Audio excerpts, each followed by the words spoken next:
Lead balloons. It's the alchemy of Unpopular opinions. So, whoops, I have somewhere to be. There's actually bourbon in this, so everyone knows. Those things are very complicated. And I don't know that I actually believe what I'm about to say. Spreading lies. This critical culture that we live in. Just to try to be an asshole. Well, hello, my friends. Welcome to another episode of Lead Balloons, the alchemy of unpopular opinions. My name is Joel, here in Dallas, Texas, and I'm with the man, Trent. the myth, well, the legend, T-Dog Hunter. Yes, thank you for that. Thank you for that, Joel. Yes, here in Lakewood, Colorado, the greater Denver area, where all is well, and we have a Rocky Mountain High. You do. Yeah. I don't know when this will be released, but it is now the beginning of June, and Dallas is experiencing massive storms, like tornadic kinds of winds. Like, I grew up in Oklahoma, man, and the other night I heard the winds, and I sat up bolt upright in my bed, and I was like, uh-oh. It was some of the worst winds I've ever heard. Yeah.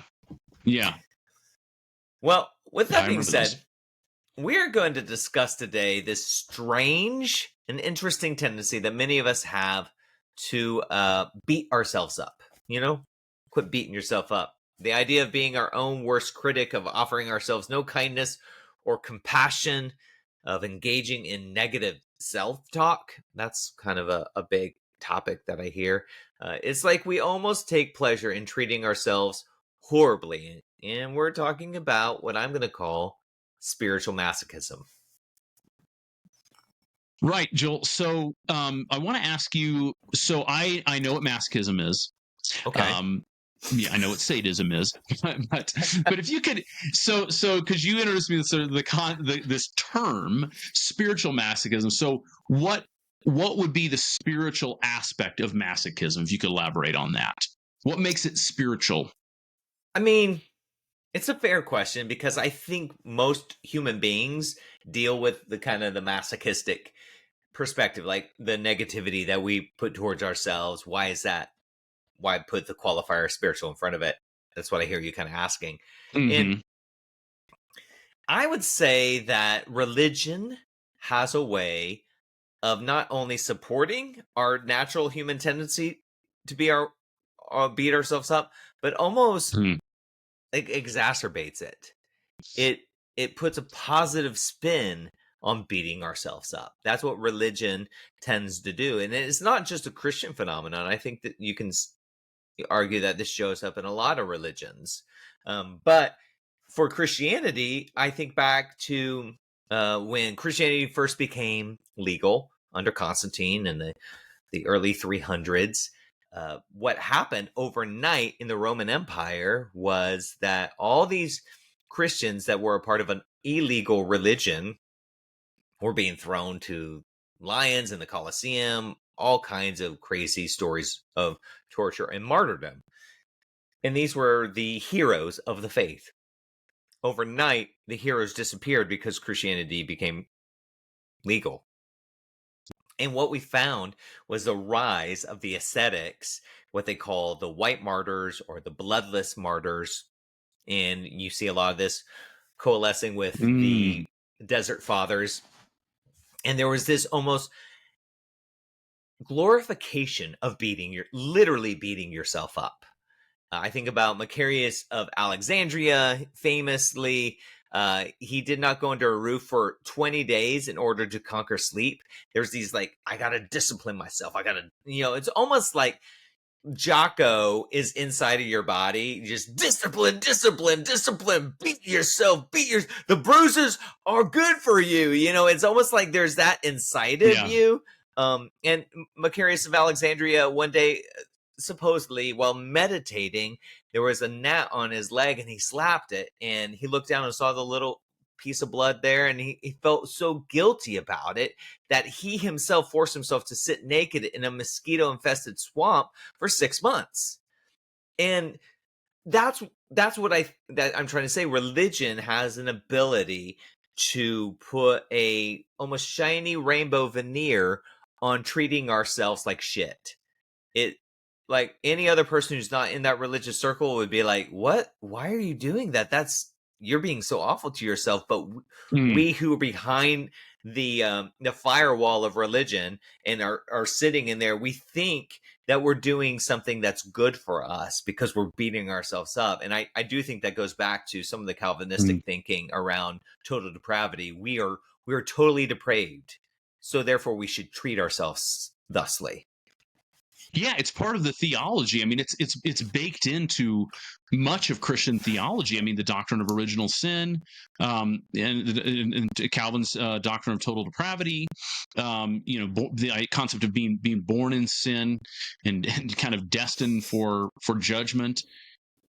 How can you have a proper appreciation for yourself when you have been told that you are, in Jeremiah, I think it is, the heart is a desperately wicked, this concept Deceitful. that it's pervasive, pervasively wicked. And when you think of yourself that way, then it's logical, it follows logically that you'll treat yourself that way. Now, you are supposed to treat other people with love, but for some reason they're worthy of it, but you less so. Yeah, you said that so eloquently. Have you ever witnessed or experienced this phenomenon of spiritual masochism in your own kind of upbringing? Yeah, I mean, so maybe I might call this like soft spiritual masochism, but you know about this. There's sort of like there's a G-rated spiritual masochism, but there was sort of this general suspicion in some of the circles that I grew up in and experienced even in my 20s in the church, where you were sort of expected. It was like an unwritten rule that you'd be suspicious of your own pleasure. If you're having a really good time, really laughing and cutting up, maybe ratchet it down just a little bit because we're a little worried about that. Things like going to see a therapist, might be considered a little bit questionable. You should just find help in Scripture. And particularly, don't go see sort of like a secular therapist, because that would be suspicious. To sort of acknowledge that you could.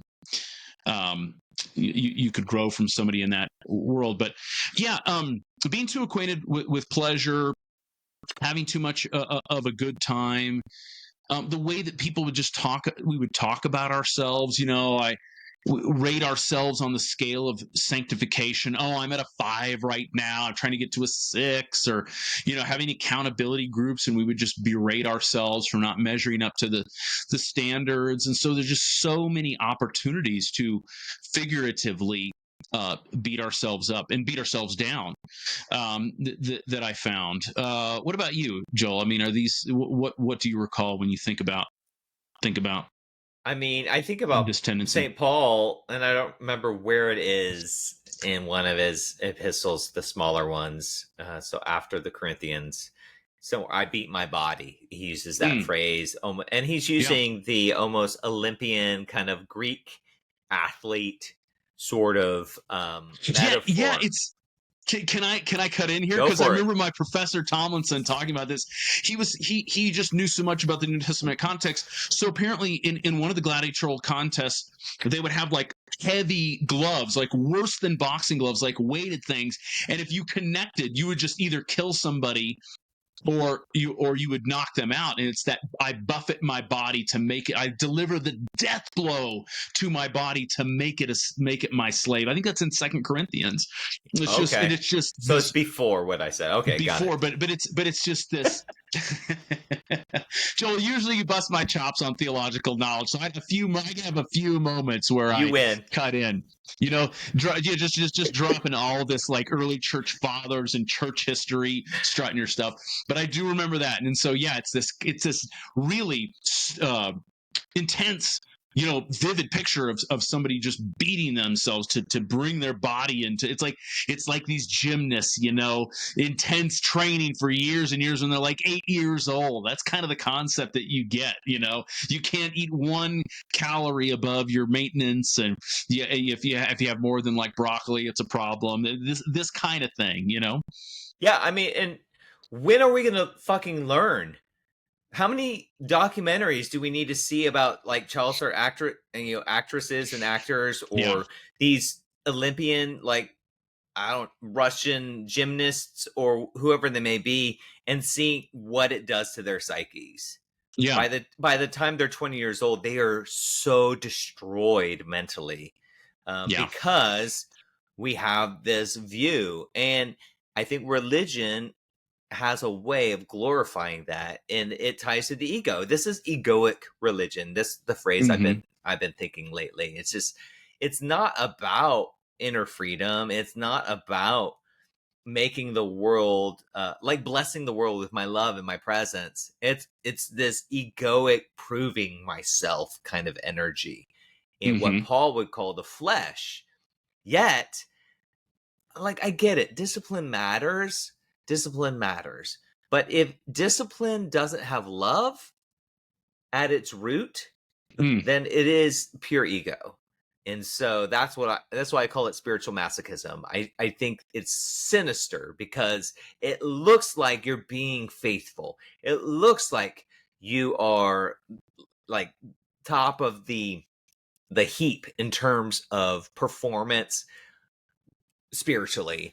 Here, look at this person. Look how often they fast. Look how often they pray. Look how many times they abstain from X, Y, and Z. That is Mhm. the goal, and it goes all the way back to the Desert Fathers. Listen, I love spiritual disciplines. I love them. It's not the act that's wrong; it's the intention behind it, and Mhm. that's what Mhm. I think is spiritual masochism. So, Mm. with that being said, I just like, uh, I want to get you talking a little bit about this, because there is a difference from what is called spiritual, or like self-care, and self-indulgence. And I'm wondering, in the past 10 years, self-care is all over our feeds, right? It's Yeah. whether it's Oprah or influencers on Instagram, there's messages about like, oh, I'm treating myself, I'm taking care of myself. Some of it feels more like self-indulgence. So how would you describe the difference between the two? It's such a good question. Um, and glad you brought it to my attention. So, I mean, I think that the problem, self indulgence, is kind of the idea of just sort of like giving yourself whatever you would want. I mean, think of like indulging your kids. Every time they ask for something, you just give it to them, as if always getting what you want. We know all of us at a basic level that getting what you want when you want it does not build character. It ultimately Mhm. doesn't build satisfaction or happiness. And so I would say that self indulgence is wrong in the way that it precludes, like if you're just sort of heaping praise on yourself constantly and demanding it from other people and just going out and getting the ice cream, I deserve this, or I deserve, to have sort of, all these things whenever I want them. It precludes the uncertain journey of like finding out what you really might want. There's this book that Adam Phillips wrote called Missing Out, in praise of the unlived life. And one of the points that he makes in that book, and I'm paraphrasing here, is that in our society we're deprived of frustration, and we need more of frustration, because not that frustration is just sort of the be all end all, but that frustration, he says, gives us that time of pause wherein we can ask the question, what is it that we're really after here? And it might be that the answer to that question leads us down a path where there maybe isn't satisfaction. But if he talks about if we're constantly being fobbed off immediately, we feel something disappointing happens, and we reach for a joint, or we reach for a beer, Mhm. or we go shopping, or we whatever, fill in whatever addiction is there. Just you go get the chocolate, whatever it is.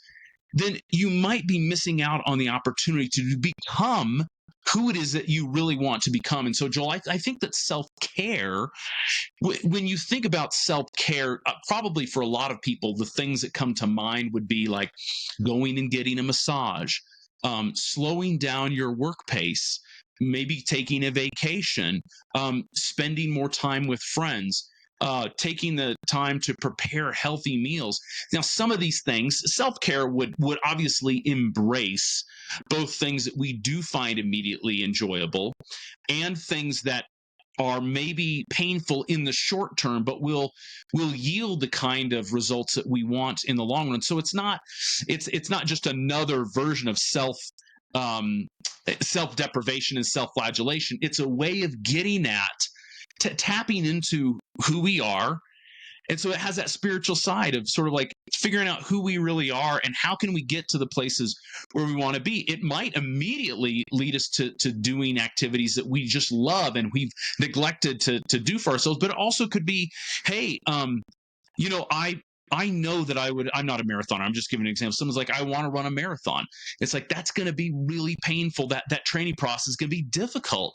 But then having that experience of running that marathon and completing that, and maybe in a certain amount of time or whatever, that's an unparalleled feeling. And so I would just say the difference between self-indulgence is more of kind of a short-term, long-term. In self-indulgence is about what can I get now, and self-care is I actually am a valuable human being, and my desires are valuable, but I may not know what those desires are yet. And I may need to tap into spiritual practices. I may need to read this book by a psychologist. I may need to, go to the movies on a Tuesday afternoon. Just like I may need to do something to sort of disrupt my own flow, so that I might tap into the things that are deep inside me that maybe I've pushed down over the years and in decades. So that would be my take. Yeah, I think that's an important distinction, the short term and the long term. And I think there's multiple ways that we can look at the nuances of that. One year when I was a pastor, we would do like summer series as a way to just, when you're a pastor, you're constantly coming up with series because it's just something you can talk about that thematically draw the audience in, but also it kind of makes it easier for you when you're sermon planning to like, all right, I'm going to plan out the next 3 months. And so we did an entire 3 months on self-care. Wow. And when I was preparing for it, what do I title this? What's the overarching umbrella of all these talks? And because we're going to talk about like physical self-care, emotional self-care, spiritual self-care. We have this like Venn diagram, like where all these overlap. And I just called it As You Love Yourself, as a reference to a quote from Jesus, who quotes from Torah, this love your neighbor as you love yourself. And it actually is a verse that shows up in other spiritual teachers. I think even Confucius was credited with saying that before Jesus did. Love your neighbor as you love yourself. But I've always found that fascinating. It's the love your neighbor is what I was always taught, but I was never really taught to think about as you love yourself, because I think that's an important qualifier. It means that how you love yourself is the ceiling on your ability to love others. If you don't know how to love yourself, you cannot effectively love others. It goes back to the golden rule: do unto others as you would have them do unto you. It's just like, if we don't have self-respect, if we don't have self-worth, if we don't have a sense of really what starts as a solid ego that we need to then grow and let go of, so that we can like be free in our essence of spirit. That's kind of what Jesus is talking about. But everyone just focuses on serving others, help others, and almost like spiritual medals that we're pinning on our chest, rather than thinking about, loving others as the overflow of how I've learned to love myself. So, Trent, why do you think so many people focus only on the loving your neighbor, and what are the potentially negative consequences of only serving others? Yeah, well, let me skip to like the negative consequence. I mean, we all know, we've seen people burn out. We have seen people work themselves into the ground. This is in church context, this is just in our society too. We see we can think of the person who puts in the really, really long hours because they're so needed, or they perceive themselves to be so needed to the organization. And you see the growing up of resentment with this, where people, they're doing all this work and it's self-imposed in a lot of instances, but then they feel resentment in the long run because, like, I'm doing all this stuff, I can't exercise, I'm not getting good sleep, my stress levels, I got blood pressure issues, but somehow their own health and well-being is not important. What's important is all those other people. I don't know. It does seem, and now I don't think that we're good in our society necessarily at loving our neighbor. We could talk more about that. And we definitely focus on that, but I don't think we do a good job. And the reason I don't think we do a good job, and I don't want to delve into this now, but if we would get better, like you just said, at loving ourselves, we would get a lot better at loving our neighbors. But I think the reason why there's so much emphasis is, again, it's that Calvinist notion. We're so bad that we're not worthy. I think there's that belief that's widespread that, we're not really worthy of the kind of love that we're giving to other people, which is just so weird because other people are just like you. We're all people here. So if they're worthy of it, by extension, you're worthy of it. I'm worthy of it. And so there's got to be a way for us to strike a balance between those two. So I don't know. The genesis of that's a bigger question than I think I can give a really good answer for. But certainly that the emphasis on self-sacrifice, like in the Bible, is a big one. And the notion of and we reinforce in our society. I mean, if you think about in pop culture, in media, you think about like characters like in our movies, in some of our biggest blockbuster movies, like Captain America. Captain America is sort of the ultimate guy for jumping on the grenade. He reinforces that notion that you ought to give your life for the country. You ought to serve your country to the death. And I think that there's definitely a major place for that in our society, but not in the absence of what you owe to what do you owe to yourself? You owe something to the country. What do you owe to yourself? And that doesn't get asked very often. No, it doesn't. It's almost a naughty question. One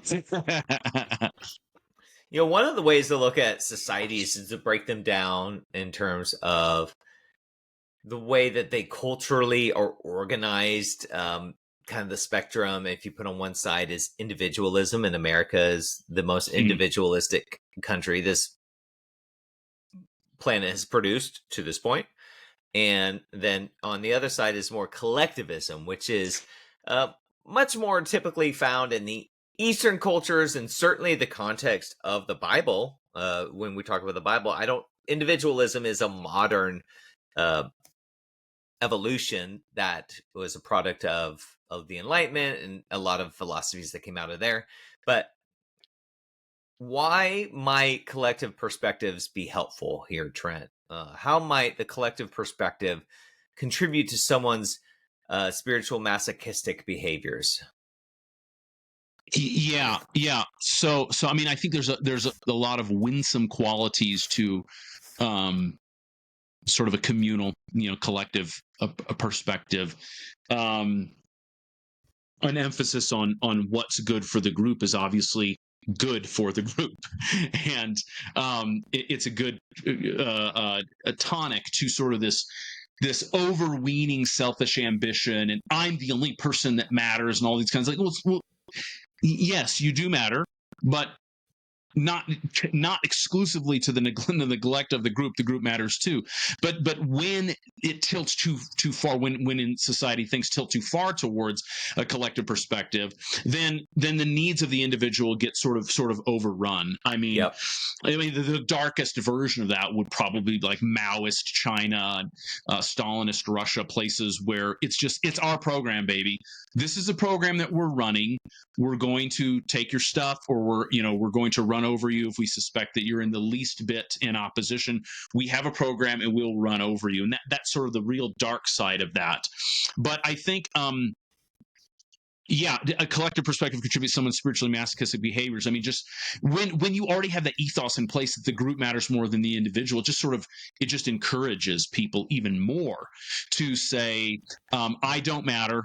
The group matters only, and so my health can go down the drain. My mental well-being can go down the drain, and it's actually the problem. The problem with it is it's so destructive because if you're not taking care of yourself, even from the standpoint of like utilitarianism, if you're not taking care of yourself, it's like a pilot, taking more shifts because they say they need him to take more shifts. He doesn't get any sleep, and he goes for a shift. And something happens. He doesn't pay attention to a detail, and he puts people at risk, and maybe the plane crashes. We know these stories, and so if you're like not taking care.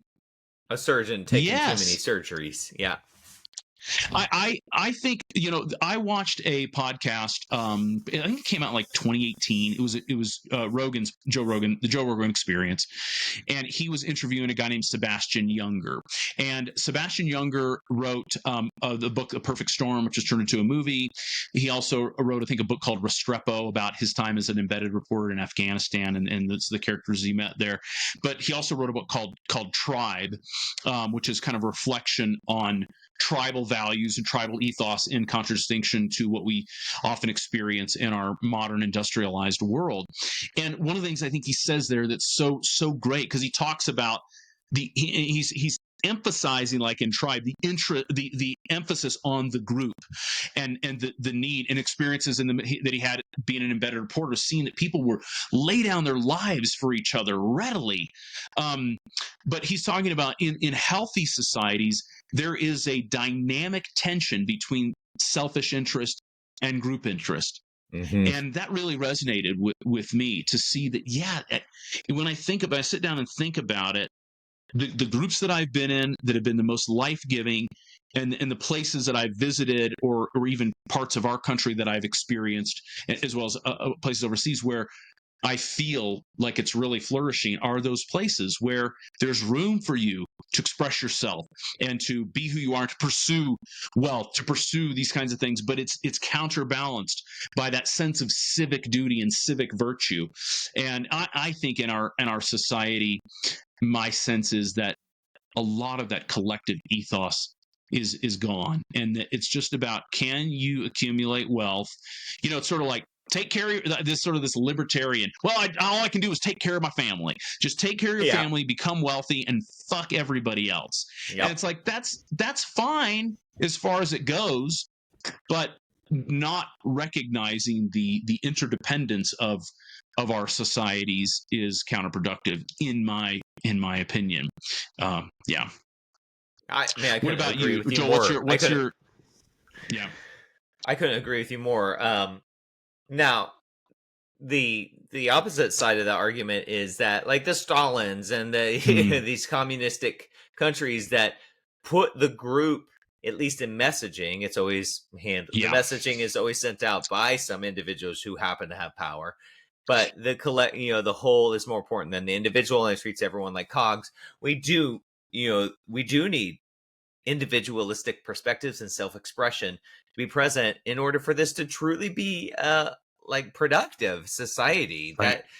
That when you tamp down, that's what all those dystopian novels are. They're tamping down on human potential to make everyone fit into like tiny little spaces that they're too big to fit in, and that is the shadow side of collectivism. But I think on the other side is like the Ayn Rands of the world. Like her book, I remember reading her book in Anthem when I was in high school, when the first dystopian novels I ever read, and I loved it. I absolutely loved it as a freshman in high school. Mm-hmm. And there was this society in the future, and they all spoke in the first person plural, we and us. No one said I, and there was a forbidden word, which was the last word of the book that you just didn't know that it was completely forbidden by society, and it was ego. And that is Ayn Rand's philosophy. self-interest drives everything in the right direction. Now, she is obviously the patron saint of all libertarians. They all read Atlas Shrugged and all these other books that she wrote. But you look at Ayn Rand, she came out of, like totalitarian government in Russia. And so she was deeply impacted by the shadow side of collectivism. Mm-hmm. You can't judge a philosophy by its abuse. That's Augustine who said that. Mm-hmm. Yeah. Are there totalitarian governments? And I want nothing to do with those. But that doesn't mean that self-interest is the only way forward. I think, to your point, self-interest plus interest for the group. We need that counterbalance as human beings. We aren't in the zombie apocalypse, guys. Like most people who are libertarians dream of the day when like them not giving a fuck about the rest of the world makes sense. Right? They want the rest of the world to die so that their lives are easier. And I'm just like, that's disgusting. You are believing incredibly disgusting things, and a lot of them claim to be Christians, and they twist the Bible in ways that make Jesus unrecognizable. And I just want to like shake him by the shoulders and say, what you are doing right now is the opposite of what you think you are doing. You think you are like creating a world that's better and loving, but what you have your blinders on, your blinders have like really long, and they created a way to where you literally can't see anything. They're not blinders, they're blindfolds. And that's my big beef with like Ayn Rand like proponents. Yep. Yeah. Well said, comrade. So in my opinion, Trent, most people struggle with beating themselves up for a very simple reason. They're insecure, and their self-worth is questionable in their own eyes. I'm going to assert that no one's dignity is up for debate. Like, I truly believe that when we look at Genesis and the story of the Imago Dei, the image of God being put into human beings, that is across the board and a real thing. And I believe that about all life. And so which I hope informs my views on ethics in all kinds of areas. But a lot of people don't have, for a myriad of reasons, their own internal self-worth. So close us out. What are some ways people can address these factors of insecurities and self-worth? Yeah, well, I've got a few thoughts here. I mean, I think that when it comes to where we are in society, okay, I got to back up a little bit.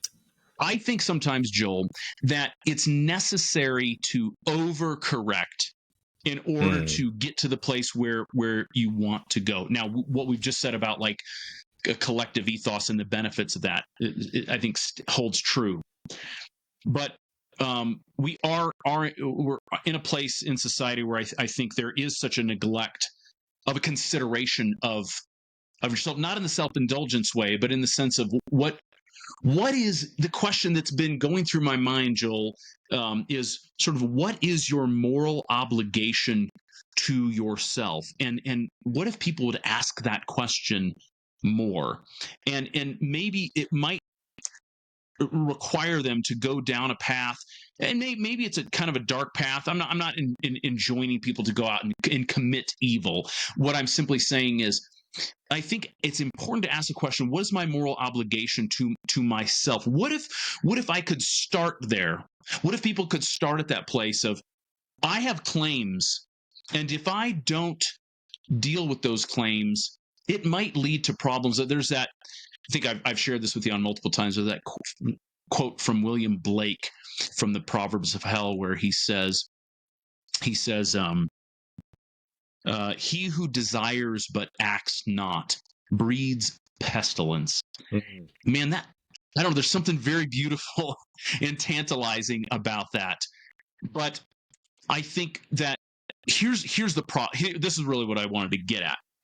The problem that I see in society, Joel, and this could lead us into a whole other podcast. So the problem that I see is we live in a world that in many ways champions the ethos of self-sacrifice.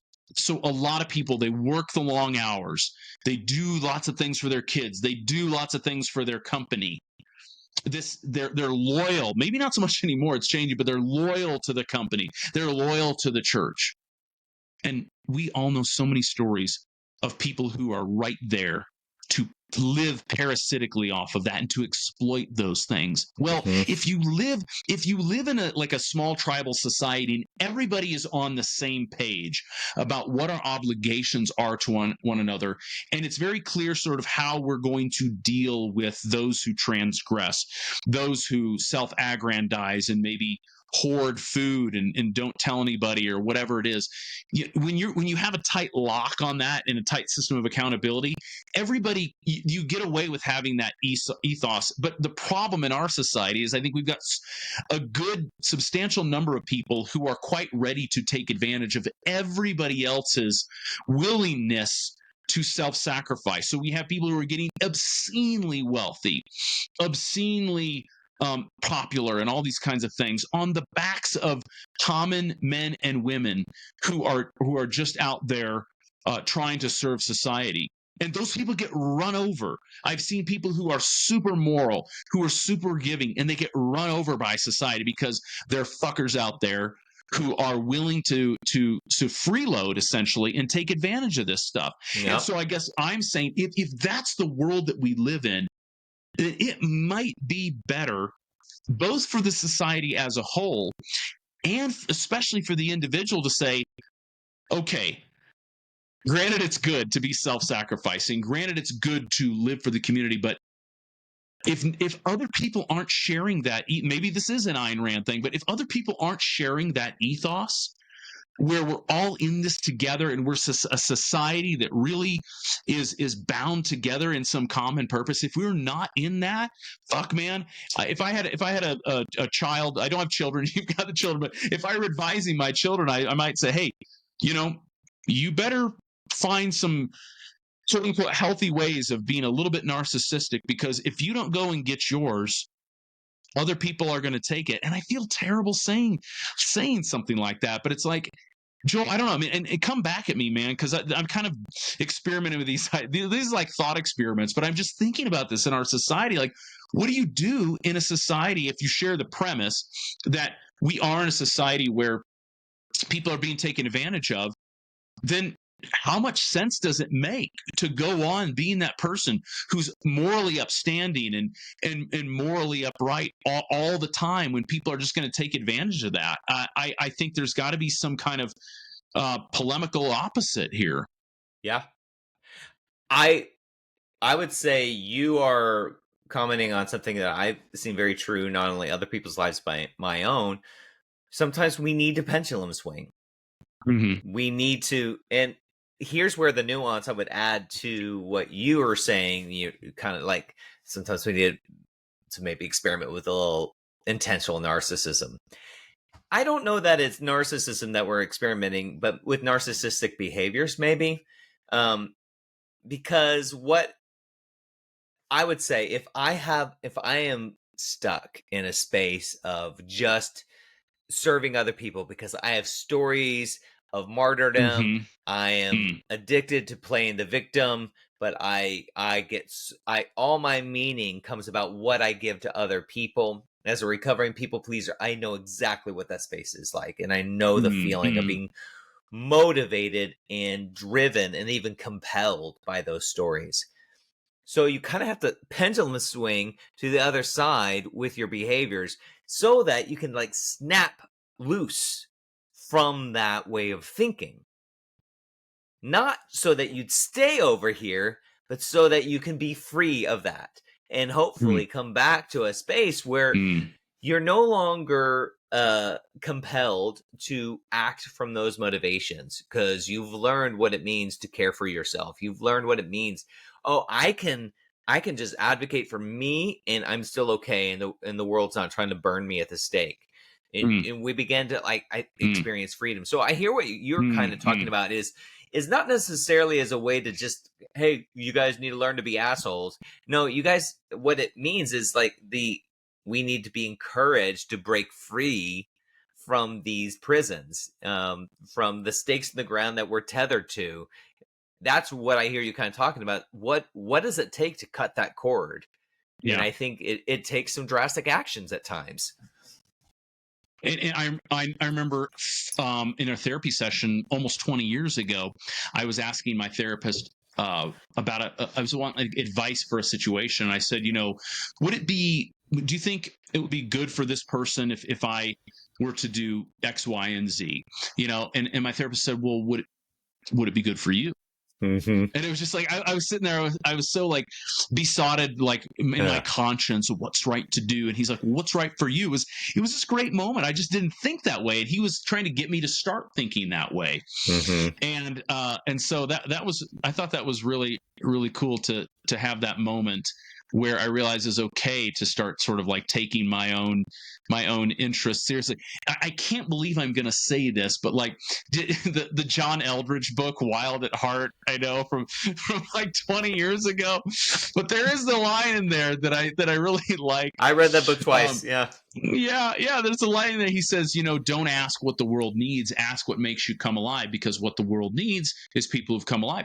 That's exactly true, man. Yeah. That is exactly true. And it leads me to, this is my pastoral moment. By the way, I appreciate you took my polemical exaggerations and you just pastored them back into a place of sort of usefulness, and that was That's good. why they pay me the big bucks. Yeah, I know. Yeah, I really appreciate you doing that. But so there's a story that I like to share. So from the movie The Avengers, most people have seen this movie, but there's a scene in the first Avengers movie, it came out a little over 10 years ago, where Tony Stark and Bruce Banner, the Hulk, they're both on board the ship, and they're doing science together and on their computers and tablets and blah blah blah. Anyway, Tony's kind of goading, you get the sense he wants to see what Bruce is all about. It's just that scientist of him. He's almost wants to see him transform before his very eyes, but he's kind of prodding him, and he says, Bruce, that level of gamma radiation that you're exposed to should have killed you. And then Bruce says, well, he's like, what are you saying? That the Hulk or that thing wants me to live? For what reason? Or that thing saved my life? For what? For what reason? And Tony's he's like, well, I guess we'll find out. And Bruce says, you may not like it. And Tony says, you just might.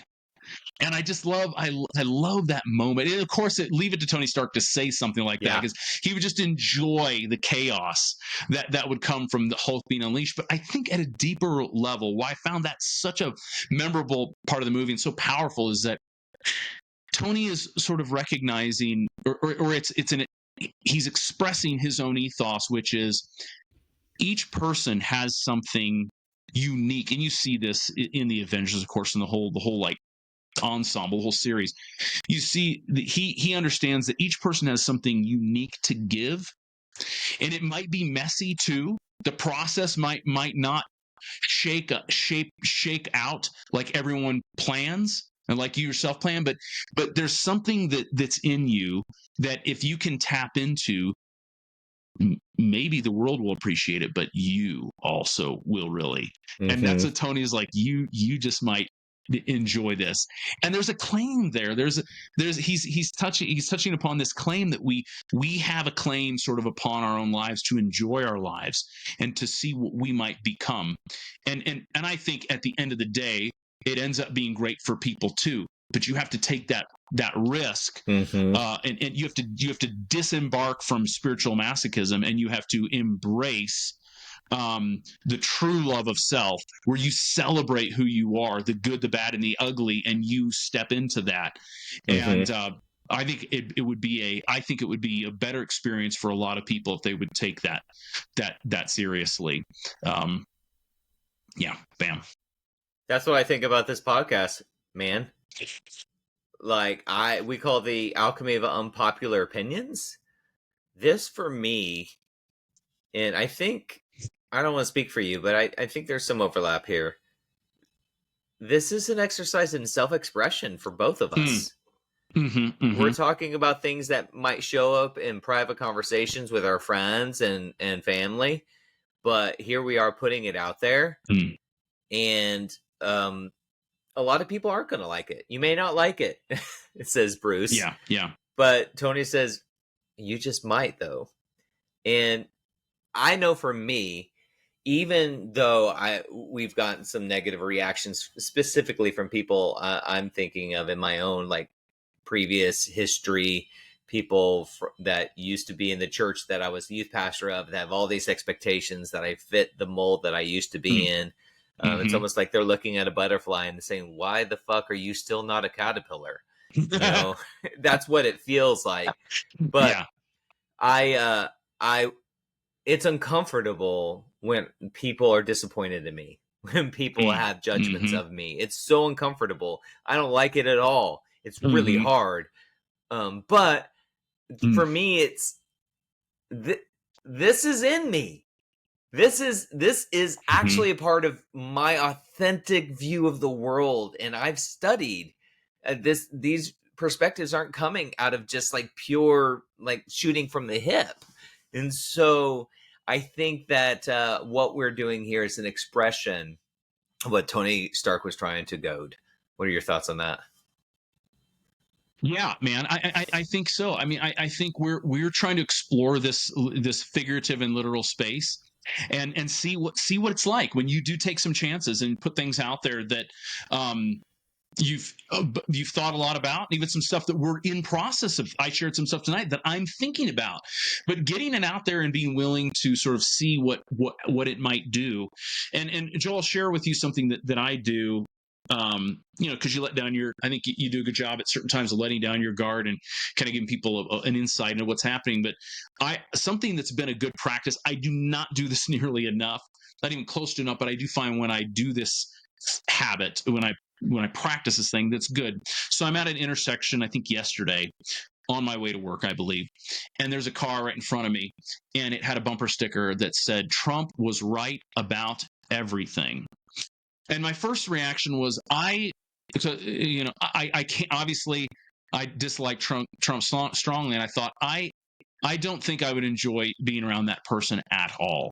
But then another thing that I've started doing is realizing, I think it's valuable for me to express myself in whatever way is authentic. And if I'm being authentic, I think that's at least we're healthy now. If so that person in front of me, I don't know if it was a he or she, but if that person put that bumper sticker on and they weren't being authentic about it, then that's another kind of problem. But if that person was authentically, let's say it was him, let's say he was authentically expressing himself, I want to be compassionate towards that. And I want to almost just say, yeah, fucking yeah, man. You better do that, because you know what?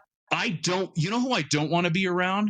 The person who's repressing what they really think, and then it's going to be Mount Vesuvius at the worst possible time.